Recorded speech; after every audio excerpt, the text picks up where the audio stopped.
Brazil দারুণ প্রত্যাবর্তনের দৃষ্টান্ত তৈরি করলো। প্রথমার্ধে জাপানের কাছে গোল খায় তারা। হিউস্টন স্টেডিয়ামে প্রায় 1 ঘন্টা পিছিয়ে থাকার পর গোল শোধ দেয় সেলেসাওরা।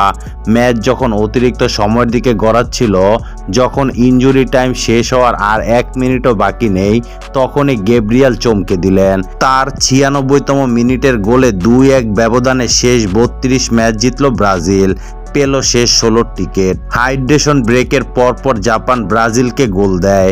মাঝ মাঠে দানিলোর কাছ থেকে লুজ বল পান সানো।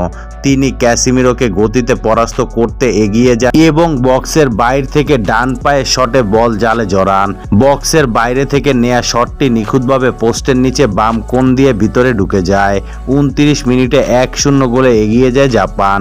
হাইড্রেশন ব্রেকের আগে ব্রাজিল বেশ আধিপত্য বিস্তার করে খেলেছে। তারা পানির বিরতির আগে প্রায় 75% বল দখলে রেখে 4টি শট নিলেও গোল পায়নি। জাপানের ওপর আধিপত্য বিস্তার করে খেললেও স্কোরে কোনো ব্যবধান করতে পারেনি সেলেসাওরা।